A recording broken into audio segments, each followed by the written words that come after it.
তো নমস্কার সবাইকেই, শুভ সন্ধ্যা। আজকে আমি যে জিনিসটা আপনাদেরকে দেখাবো, যে আমি এসছি আমার গ্রাম থেকে অনুমানিক 6 থেকে 7 কিলোমিটার দূরে একটা পুরনো রাজবাড়িতে। তো চলুন আমি দেখাবো যে এক সময় এই রাজবাড়িগুলো আমরা ইতিহাসের পাতাতে পড়েছি কত সুন্দরভাবে ছিল, কত সুন্দর তার ব্যবহার। আজকে সেই রাজবাড়ি কি অবস্থা।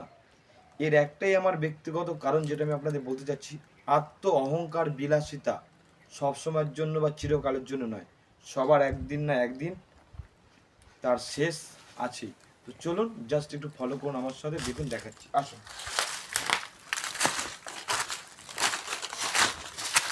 অনেক কিছু জানবার বাকি আছে এই রাজবাড়িতে। এই হচ্ছে আমি বর্তমানে এখন আছি রাজবাড়ির পুরো ভিতরে। এটা ছিল রাজাদের পিছন দিকে যাওয়ার রাস্তা। ক্যামেরাটা নিয়ে পিছন দিকে রাজাদের যাওয়ার রাস্তা, এখানে বড় একটা পুকুর ঘাটও আছে। একসময় রাজারা হয়তো কোনো কারণে বা কোনো বিপদ আপদে পড়লে হয়তো এই মানে এই দরজাটা তারা কিন্তু ব্যবহার করতো। তো চলুন দেখাবো আরো বিশাল রাজবাড়ি।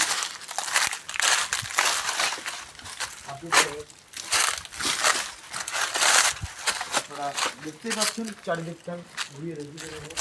এটা হচ্ছে সেই রাজবাড়ি, কালিকাপুরের রাজবাড়ি, কালিকাপুর রাজাদের রাজবাড়ি।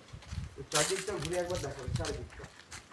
এইটাই হচ্ছে সেই রাজাদের জায়গা, যেখানে আমাদের এই রাজবাড়ির যে রাজা, এখানেই তার বিলাসিতা জীবন সে এই জায়গাটাতেই কাটাতো। চারিদিকটা ঘুরিয়ে দেখাবে একবার চারিদিকটা। এটাই সেই জায়গাটা, দেখুন চারিদিকে আজকে তার কি অবস্থায় সে আছে। তো এইটুকুই আজকের জন্য। পরে আবার যদি কোনো ছোট্ট ব্লগ করি তো আবার নিয়ে আসবো আপনাদের সঙ্গে আর একটা সুন্দর জায়গা। তো আজকের ব্লগ এইটুকুই, এখানে শেষ। সবাই ভালো থাকবেন, সুস্থ থাকবেন। আর একটা কথা, আজকে আপনার যা আছে কালকে নাও থাকতে পারে, তাই অহংকার কেউ করবেন না।